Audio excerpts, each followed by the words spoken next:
A socialite olhou para o velho fazendeiro com nojo. Tirem esse homem daqui. O cheiro de poeira dele está estragando o ambiente. O gerente, rindo, concordou e o chamou de entulho. Eles o humilharam por suas roupas velhas e botas sujas de terra. Mal sabiam que aquele Zé Ninguém não estava ali para pedir esmola. Ele estava ali para comprar. E o que ele fez em seguida não apenas calou a boca de todos, mas mudou o destino daquele lugar para sempre. O Agrocentro Soluções de Ponta não era uma concessionária, era uma catedral. Um monumento de vidro espelhado e aço escovado, erguido na entrada da capital do agronegócio como um desafio insolente ao pó vermelho da terra que o cercava. Lá dentro, não havia cheiro de graxa ou diesel. O ar era climatizado, estéril, com um leve aroma artificial de carro novo. Os tratores, colheitadeiras e pulverizadores, que deveriam ser máquinas de trabalho bruto, estavam polidos como carros esportivos de luxo, iluminados por spots de LED direcionados, refletindo no piso de porcelanato líquido que brilhava como um espelho negro. A trilha sonora não era o ronco de motores, mas um jazz suave e instrumental que saía de caixas de som embutidas. Este era o novo mundo do agronegócio. Limpo, corporativo, asséptico, e era o feudo de Dr. Marcelo Guedes. Marcelo, 35 anos, era o gerente regional, um homem que personificava o novo agro. Terno slim fit cinza claro, sapatos italianos sem um grão de poeira, cabelo meticulosamente penteado com gel e um relógio que valia mais que uma colheita inteira. Marcelo não entendia de terra, ele entendia de planilhas. Ele não sabia o nome das pragas da lavoura, ele sabia os nomes dos fundos de investimento que estavam comprando terras. Para ele, os velhos fazendeiros, os coronéis de chapéu de palha, eram relíquias ignorantes, dinossauros que precisavam ser extintos para dar lugar à sua geração, a geração do agrotech. Sua comissão era baseada em margens altas, e margens altas vinham de clientes que não entendiam de mecânica, mas de status. Naquela manhã de quinta-feira, Marcelo estava em seu elemento. Ele deslizava pelo salão com um sorriso ensaiado, servindo pessoalmente um café gourmet para sua cliente preferida, Dona Beatriz Mendonça. Beatriz era a definição da agropatricinha, uma socialite de São Paulo que herdara terras e agora brincava de ser fazendeira em sua fazendinha boutique, um projeto de fim de semana. Ela estava ali, em suas botas de montaria imaculadas que nunca haviam tocado em lama, para comprar um único trator. Um trator pequeno, vermelho brilhante que combinasse com o celeiro que seu arquiteto projetara. Ai, Marcelo, querido, eu quero aquele. Ela apontou com uma unha perfeitamente esmaltada. Ele é tão fofo. Vai ficar divino nas fotos do Instagram da fazenda. Uma escolha sublime, Dona Beatriz. Marcelo sorriu, a voz untuosa. É o nosso modelo S100, importado da Alemanha. Pura tecnologia. O senhor, seu marido, vai adorar. Ah, o Roberto nem sabe dirigir isso. É para mim. Para eu passear pelos campos de lavanda. Enquanto essa cena de futilidade se desenrolava, algo parou na porta de entrada de vidro. Algo que quebrou a harmonia estéril do lugar. Uma caminhonete Ford F1000. Ano 1988. O veículo, outrora azul, estava agora coberto por uma camada tão espessa de poeira vermelha que sua cor original era uma vaga sugestão. A suspensão rangeu ruidosamente quando parou. O manobrista do estacionamento, treinado para receber apenas SUVs de luxo, fez um gesto de reprovação, mas antes que pudesse dizer algo, o motorista desceu. Era um homem de uns 70 anos. Sua pele era como couro curtido pelo sol, um mapa de rugas profundas que contavam histórias de secas e colheitas. Ele usava um chapéu de palha puído, com a aba manchada de suor. Sua camisa de brim azul estava desbotada pelo sol, e tinha um remendo cuidadoso no cotovelo. Suas calças estavam sujas de terra seca. E suas botas eram a ofensa final. Grossas, de couro rachado, cobertas pela mesma poeira vermelha da caminhonete, elas deixavam pequenas pegadas empoeiradas no mármore negro e polido da entrada. Era Sebastião Matos. Mas para o mundo ali, ele era apenas Zé Ninguém. O silêncio caiu sobre o salão. O jazz suave pareceu parar. Beatriz Mendonça levou um lenço perfumado ao nariz. Meu Deus, Marcelo, que cheiro de estábulo. Alguém deixou a porta dos fundos aberta? Marcelo se virou. Viu o velho parado na entrada, olhando para uma colheitadeira gigantesca com uma admiração silenciosa. O rosto de Marcelo se contorceu em uma máscara de nojo e raiva. Aquele velho estava arruinando a experiência de sua melhor cliente. Ele estalou os dedos para o vendedor mais novo da loja, Lucas, um rapaz de 20 anos que, por acaso, também viera de uma pequena fazenda. Lucas! Marcelo sibilou. Tire aquele Entulho, daqui. Agora, diga que estamos fechados para um evento particular. Diga qualquer coisa. Apenas o remova. Ele está assustando a dona Beatriz. Lucas, que estava desconfortável com a arrogância de Marcelo desde que fora contratado, engoliu em seco. Mas, Dr. Marcelo, ele é um cliente. Cliente? Marcelo riu alto. Isso é um pedinte, garoto. Aprenda a diferenciar. Agora vá, antes que eu perca a paciência com você também. Lucas respirou fundo e se aproximou do velho. Senhor, bom dia. Posso ajudá-lo em alguma coisa? Sebastião, ou seu Tião, como era conhecido, finalmente desviou o olhar da máquina colossal. Seus olhos, de um azul surpreendentemente claro e aguçado, avaliaram Lucas. Bom dia, filho. Ajudar pode. Tava olhando essa máquina. É a série nova, a X9. Motor Cummins, imagino. Lucas ficou surpreso. Sim, senhor. É o XX15. 6 cilindros, 605 cavalos. Bonita, disse Tião, mais para si mesmo. Mas o que eu quero saber é o torque de saída na plataforma de corte. O senhor sabe me dizer? E a transmissão? É hidrostática ou CVT? Porque se for CVT, eu preciso saber como ela se comporta na colheita de soja em terreno com mais de 15% de inclinação. Não quero patinar. Lucas ficou boquiaberto. Aquelas não eram perguntas de um curioso, eram perguntas de um profissional, de um grande profissional. Senhor, eu preciso verificar no catálogo. Mas a transmissão é CVT de... Antes que ele pudesse terminar, Marcelo, que ouviu a conversa e percebeu que Lucas estava engajando o velho, marchou até eles. Seu sorriso falso havia desaparecido. Com licença, senhor, disse Marcelo, parando diretamente na frente de Tião, bloqueando sua visão da máquina. Este equipamento que o senhor está sujando com os olhos tem o valor de 3,5 milhões de reais. Não é para curiosos e, francamente, não é para o seu tipo. O ar na concessionária ficou pesado. Os poucos clientes que estavam lá pararam de conversar. Os outros vendedores prenderam a respiração. A humilhação estava prestes a começar. Seu Tião olhou para Marcelo. Não com raiva, não com vergonha, mas com uma calma que parecia vir do centro da terra. Uma calma que irritou Marcelo ainda mais. Moço, com todo respeito, disse Tião, a voz grave e lenta, com o sotaque carregado do interior. Eu não sou curioso. Eu sou comprador. A frase foi tão absurda para Marcelo que ele soltou uma gargalhada alta, debochada, que ecoou pelo salão. Ele se virou para Beatriz Mendonça como se buscasse uma cúmplice para sua piada. Beatriz não decepcionou. Ai, Marcelo, que fofo. Ele é um comprador. Você ouviu isso? Ela se abanou com o lenço. Ele vai comprar. Talvez um trator de brinquedo para o neto. Você tem, querido? Um de plástico, talvez. A humilhação agora era um espetáculo público. Os outros vendedores riram nervosamente. Boa, dona Beatriz, disse Marcelo, enxugando uma lágrima falsa de riso. Ele se voltou para Tião. Olha, vovô, com todo respeito, acho que a senhora tem razão. Temos uns modelos em miniatura maravilhosos ali na loja de presentes. Posso pedir para o Lucas embrulhar um para o senhor? Talvez um que o senhor possa pagar. Tião ignorou o insulto. Ele deu um passo para o lado, contornando Marcelo, e olhou para o pátio externo, visível através da parede de vidro. Lá fora, sob o sol forte, estava uma fileira impressionante de tratores verdes e amarelos, todos idênticos, todos novos em folha. E aqueles ali? Perguntou Tião, apontando com o queixo. São os da série nova? O S700?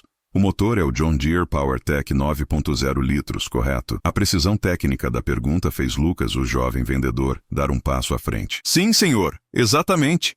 É o S700. Temos 30 unidades que acabaram de chegar. É a maior encomenda que já recebemos. Vão ser vendidos rápido. Eu quero saber, interrompeu Tião, se eles aguentam o plantio direto em solo argiloso pesado. A barra de tração é de categoria 3 ou 4. E o sistema hidráulico? Quantos litros por minuto ele entrega para os implementos? Preciso de potência constante. Marcelo, vendo que o velho não entendia as dicas e estava arruinando sua venda com Beatriz, fazendo-o parecer um gerente que não controlava o próprio salão, finalmente explodiu. A paciência corporativa se desfez, revelando o núcleo de sua arrogância. Chega, Marcelo gritou. O salão inteiro parou. O jazz suave pareceu sumir. Eu não sei o que você está tentando fazer aqui, seu velho. Talvez esteja senil. Talvez seja um pedinte insolente querendo se aparecer. Mas esta é uma concessionária de luxo. Nós vendemos tecnologia de ponta para a elite do agronegócio nacional. Não vendemos enxadas velhas para Zé Ninguéms. Ele deu um passo deliberado em direção a Tião, parando tão perto que o velho podia sentir o cheiro da colônia cara. Olha o estado das suas botas. Marcelo apontou para os pés de Tião. O nojo em sua voz era quase teatral. Olha a sujeira que você está deixando no meu piso. Você está sujando o meu ambiente. Você está incomodando meus clientes. Ele se virou para Beatriz. Mil perdões, dona Beatriz. Vou resolver isso imediatamente. Ele se voltou para Tião. Lucas, chame a segurança. Agora, e você? Ele disse para Tião. Saia, por bem, ou eu o removerei à força por invasão de propriedade privada. Tire esse entulho daqui. Entulho. A palavra pairou no ar, pesada, brutal. Tião olhou para Marcelo. Os olhos azuis claros, antes calmos, agora tinham um brilho gélido, como um céu de inverno antes de uma nevasca. Lucas, o jovem vendedor, deu um passo à frente pálido. Dr. Marcelo, por favor. Ele só estava fazendo perguntas. Ele é um lavrador. Ele entende das máquinas. Você também, Lucas? Marcelo se virou para ele furioso. Quer ser demitido junto com esse traste? Cale a boca e chame a segurança. Ou melhor, vá você mesmo. Expulse-o. Mostre-me que você serve para alguma coisa. Lucas olhou para Marcelo, depois para Tião. Ele viu no velho a imagem de seu próprio avô. Um homem que também tinha as mãos sujas de terra e o coração cheio de sabedoria. Não, senhor, disse Lucas, a voz tremendo, mas firme. Eu não vou fazer isso. É errado. Errado? Insolente, gritou Marcelo. Então está demitido. Você e o velho, os dois, para o olho da rua. Não precisa, moço. A voz grave de seu Tião cortou a tensão. Ele ergueu uma de suas mãos calejadas, pedindo silêncio. Eu já estava de saída. Não sabia que, para comprar trator, agora precisa de terno e gravata. No meu tempo, bastava ter palavra e a mão suja de terra. Ele se virou para sair, caminhando lentamente. Isso, e não volte, zombou Marcelo, sentindo-se vitorioso. Ah, mas eu volto, disse Tião, parando na porta. Mas antes, eu preciso fazer uma ligação. O seu chefe, o dono disso tudo, o Dr. Caio Bastos, ele ainda atende pelo nome do pai, ou a cidade grande fez ele esquecer o Caiozinho? O sorriso de Marcelo congelou. Dr. Caio Bastos era o proprietário da rede inteira. Um homem recluso, lendário, filho do fundador original. Como você ousa falar o nome do Dr. Caio? Tião tirou do bolso de sua camisa um celular. Não era um smartphone. Era um Nokia antigo, um tijolão, gasto pelo uso, preso a um cordão de couro. Ele começou a discar um número de memória. Vou ligar para ele. Vamos ver o que o Caiozinho acha desse entulho. Aqui, para entender a calma de Sebastião Matos, era preciso voltar 60 anos no tempo. Era preciso entender o cheiro da poeira vermelha do interior de Minas Gerais, o gosto do café fraco coado em pano e a dor de ver um pai morrer de humilhação. Sebastião, ou Tião, como seu pai o chamava, nasceu em um pedaço de terra que não era seu. Seu pai, seu Zé Matos, era um meeiro, um homem que plantava nas terras de um coronel rico em troca de uma porcentagem miserável da colheita.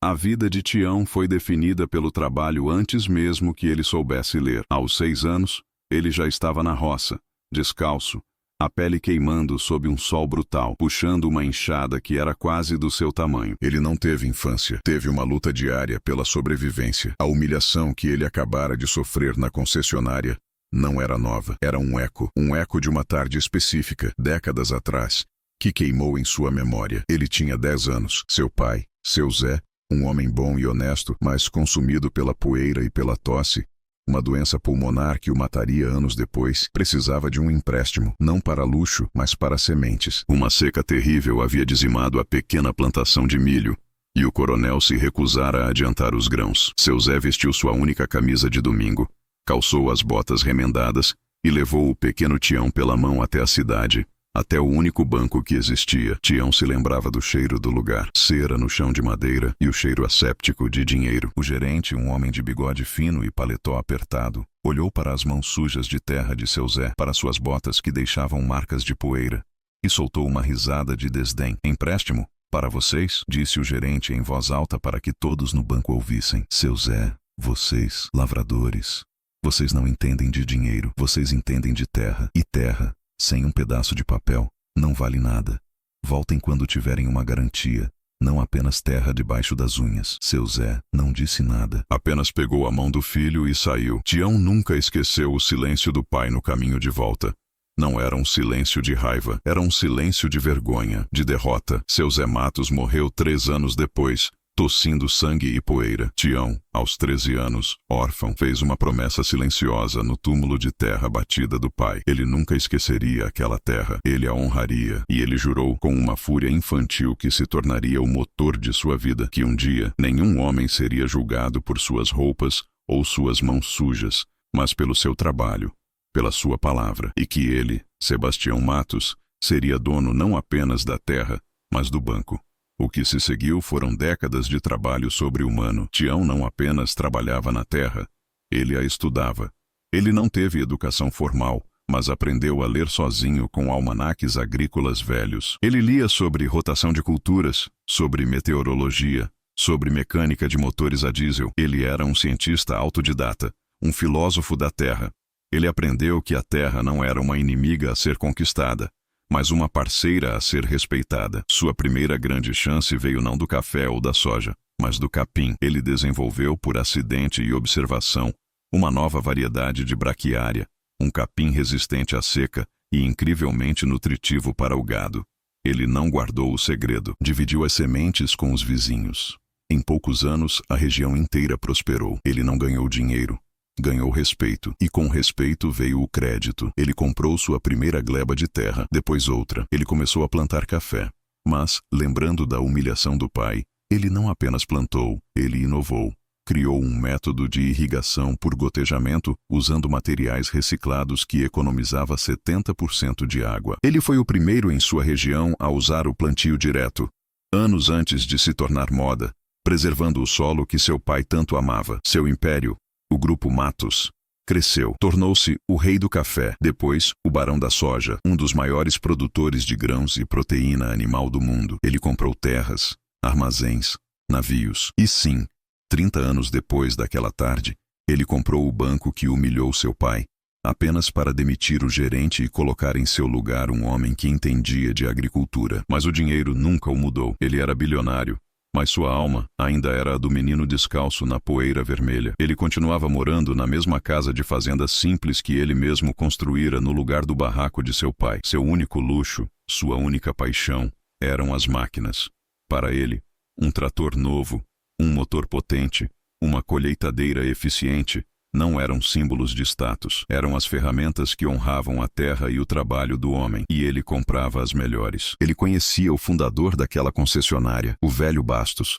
Um homem como ele, de mão calejada e palavra firme. Eles haviam feito negócios por décadas, apertando as mãos em vez de assinar contratos. O filho do velho Bastos, Caio, o Dr. Caio, era um bom rapaz, mas que vivia na capital, deixando as operações do dia a dia nas mãos de meninos de MBA, como Marcelo Guedes. Seu tião estava ali hoje por um motivo simples. Sua frota de tratores estava envelhecendo, e a nova tecnologia S700 prometia uma eficiência de combustível 20% maior. Era uma compra de mais de 150 milhões de reais. Ele precisava de 30 tratores e pelo menos uma dúzia de colheitadeiras novas. E como sempre fazia, ele veio pessoalmente. Ele gostava de chutar os pneus, de cheirar o motor, de sentir a máquina. Ele não confiava em catálogos, confiava em suas mãos. A humilhação que sofreu de Marcelo não foi apenas um insulto a ele, foi um insulto à memória de seu pai. Foi a repetição exata da cena no banco, 60 anos depois. E seu tião, o homem que construiu um império sobre a promessa de nunca esquecer suas raízes, estava prestes a ensinar a Marcelo Guedes uma lição sobre o verdadeiro peso da terra. De volta ao presente, ao salão estéril da Agrocentro Soluções de Ponta, Marcelo Guedes estava pálido. O que o senhor disse sobre o doutor Caio? A arrogância em sua voz havia sido substituída por um fio de pânico. Falar o apelido Caiozinho era uma intimidade que nenhum cliente, nem mesmo o mais rico, teria. Seu tião, segurando o telefone tijolão no ouvido, o ignorou. A chamada completou. Caio, é o tião. Sim, Sebastião Matos. Eu sei que faz tempo, moleque. Estou bem, sim. E a sua mãe, como vai? Que bom, que bom. Escuta, estou aqui na sua loja nova, bonita, limpa até demais. Brilha tanto que ofusca a vista. Marcelo sentiu o chão desaparecer. As pernas tremeram. Sebastião Matos. O rei, o barão, o homem mais poderoso e recluso do agronegócio brasileiro. O homem que, dizia a lenda, financiou o pai de Caio Bastos nos anos 70. O homem que, sozinho, exportava mais grãos que países inteiros. E ele o havia chamado de entulho. Pois é, Caio, continuou Tião ao telefone, a voz calma, quase divertida. Tô aqui. E tem um gerente seu, um moço muito elegante, de sapato brilhante, um tal de Marcelo Guedes. Educado ele, acabou de me chamar de entulho, Zé Ninguém, e me mandou limpar minhas botas antes de ser expulso. Eu estou tentando comprar 30 tratores da série nova, mas ele disse que só me vende miniatura por causa do meu orçamento. Houve uma pausa.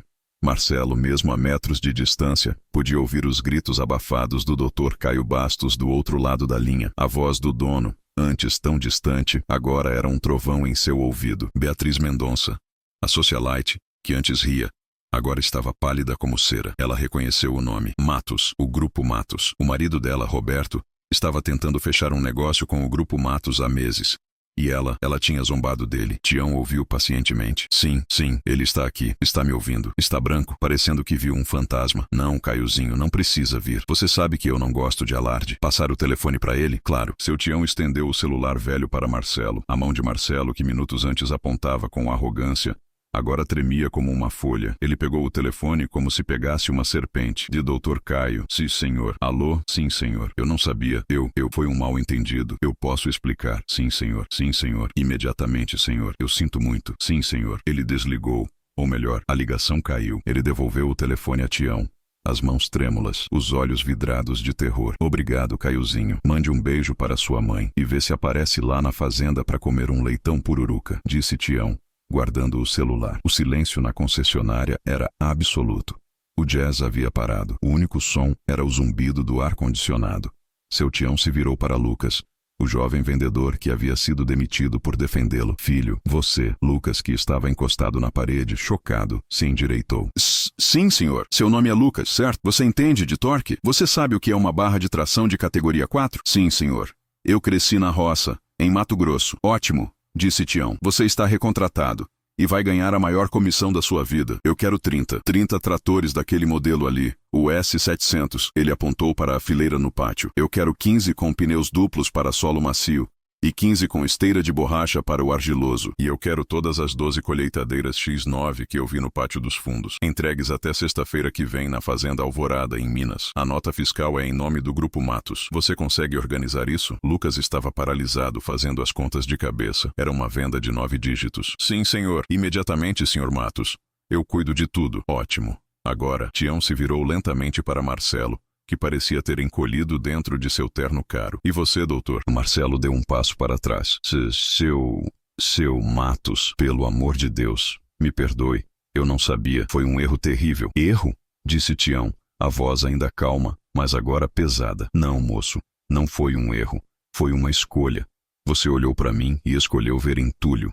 Você olhou para as minhas botas e escolheu ver sujeira. Você não viu o homem. Você não viu o lavrador. Você só viu a roupa. Ele caminhou até Marcelo, que recuou até bater as costas em um trator polido. O doutor Caio me deu permissão para resolver seu caso. E eu vou. Eu quero que o senhor, pessoalmente, pegue um balde e um pano. E eu quero que o senhor lustre o piso de porcelanato que eu sujei com as minhas botas. Marcelo engasgou. O quê? Mas agora, disse Tião. E depois, eu quero que o senhor vá lá fora e lave e ensere a minha caminhonete. A F1000, 1988. Ela está com um pouco de poeira. Mas, senhor, meu cargo. Minha roupa, gaguejou Marcelo. Seu cargo, disse Tião. Que cargo? Ah, sim. O Dr. Caio disse que você está demitido. Então acho que você tem tempo. Considere isso seu último serviço. E seu aviso prévio. E quanto ao pagamento, continuou Tião, ignorando o homem quebrado à sua frente. Ele se virou para Lucas. Tirou do bolso de trás da calça uma carteira de couro velha, rachada, presa por um elástico. Abriu-a e tirou um talão de cheques simples, do Banco do Brasil. Ele foi até o capô do trator vermelho fofo que Beatriz Mendonça estava comprando. Usou-o como apoio. Abriu uma caneta Bic e começou a escrever. O único som era o da caneta no papel. Ele escreveu o valor astronômico. Assinou com uma caligrafia firme. Sebastião Matos. Ele rasgou a folha e a entregou a Lucas. Isso é um sinal, filho. O resto, mande a nota fiscal para o meu escritório em Belo Horizonte. Eles sabem como pagar. Ele calou todo mundo. A humilhação estava completa. O cheque-mate. O epílogo daquela manhã foi um espetáculo silencioso de justiça poética. Enquanto Lucas, tremendo de adrenalina e euforia, corria para o escritório para iniciar a logística da maior venda da história da concessionária, Marcelo Guedes, o ex-gerente, desapareceu nos fundos. Ele voltou minutos depois, sem o paletó, as mangas da camisa de seda dobradas. Em suas mãos, um balde de plástico e um pano. Na frente de todos os seus ex-subordinados, na frente dos clientes chocados, ele se ajoelhou e começou a limpar as marcas de poeira das botas de seu Tião. Lágrimas de raiva e vergonha escorriam por seu rosto, misturando-se à água suja no chão de porcelanato. Seu Tião o observou por um momento. não com prazer, mas com uma tristeza profunda. Ele não sentia alegria em ver um homem quebrado, sentia pena por um homem que teve que ser quebrado para aprender. Ele se virou para Lucas, que havia voltado. Filho, sim, Sr. Matos. O Dr. Caio me deu permissão para fazer uma reestruturação, disse Tião, os olhos azuis brilhando com uma leve ironia. Acho que este lugar precisa de um gerente que entenda de terra, não só de planilha. O cargo é seu, a partir de agora. Lucas ficou branco. Senhor? Eu? Gerente? Mas eu só tenho 20 anos. E o que tem? Disse Tião. Eu tinha 13 quando comecei a tocar a fazenda do meu pai. Você tem mais experiência do que aquele ali. Ele gesticulou para Marcelo. Você tem o principal. Você tem respeito. Sua primeira tarefa é demitir aquele homem quando ele terminar de lavar minha caminhonete. E sua segunda tarefa, ele olhou ao redor do salão estéril, é tratar de colocar um banco de madeira de verdade ali no canto. E uma garrafa de café forte, de graça, para os lavradores que vierem aqui. Isso é uma loja de trator, não um salão de madame. Quem vem aqui constrói o país. Merece respeito antes mesmo de abrir a boca. Lucas, agora com lágrimas nos olhos, apenas assentiu. Obrigado, Sr. Matos. Obrigado. O senhor não vai se arrepender. Eu sei que não, disse Tião, dando um tapa amigável no ombro do rapaz. Apenas trabalhe duro e nunca, jamais, se esqueça do cheiro da terra. Seu Tião se virou para sair. A concessionária inteira parecia prender a respiração enquanto ele caminhava. Foi quando Beatriz Mendonça correu em sua direção, o rosto pálido, o sorriso forçado. Senhor Matos? Senhor Sebastião Matos? Que honra incrível. Me desculpe pelo que eu disse. Foi uma brincadeira boba. Eu não sabia. Eu sou uma grande admiradora sua. Meu marido, Roberto, do Banco Capital. Ele admira tanto o Grupo Matos. Seu Tião parou a poucos centímetros dela. Ele a olhou de cima a baixo, não com raiva. Apenas a viu. Minha senhora, ele disse a voz grave, mas sem malícia. O dia em que o saber quem eu sou for mais importante do que ver o que eu sou, é porque o mundo acabou de vez. E a senhora? Ele olhou para o tratorzinho vermelho que ela queria. A senhora precisa de um trator para passear na lavanda, não é? Aquele ali é fraco. Vai atolar na primeira chuva. Peça ao novo gerente Lucas para lhe mostrar o modelo correto. Um que trabalhe de verdade. Ele não esperou resposta. Apenas tocou a aba de seu chapéu puído. Passe bem, senhora. Ele saiu pela porta de vidro, deixando para trás o silêncio de uma lição aprendida e o som de um homem chorando enquanto esfregava o chão. Ele entrou em sua caminhonete velha, que Marcelo teria que lavar em seguida, deu a partida no motor que ele mesmo consertara tantas vezes e dirigiu lentamente para fora do pátio, de volta para a poeira vermelha, de volta para casa. A jornada de seu Tião nos lembra que o valor de um homem não está costurado em seu terno, mas gravado em suas mãos. É uma lição poderosa de que a humildade não é sinônimo de fraqueza, e a arrogância é sempre o prelúdio da queda. Em um mundo obcecado por aparências, ele nos prova que a verdadeira riqueza ainda vem da terra, do trabalho duro e do respeito inabalável por nossas próprias raízes. Se esta história de um homem que transformou poeira em império e humilhação em justiça tocou seu coração e te fez acreditar no poder da integridade, não perca as próximas narrativas que preparamos para você. Inscreva-se agora mesmo no canal Histórias que Marcam para não perder nenhum capítulo. Temos vídeos novos todos os dias, trazendo histórias de superação, reviravoltas incríveis e a prova de que, no final, a colheita da justiça é sempre a mais doce. Junte-se à nossa comunidade e acompanhe as histórias que mostram que o verdadeiro gigante é, muitas vezes, aquele que sabe se ajoelhar.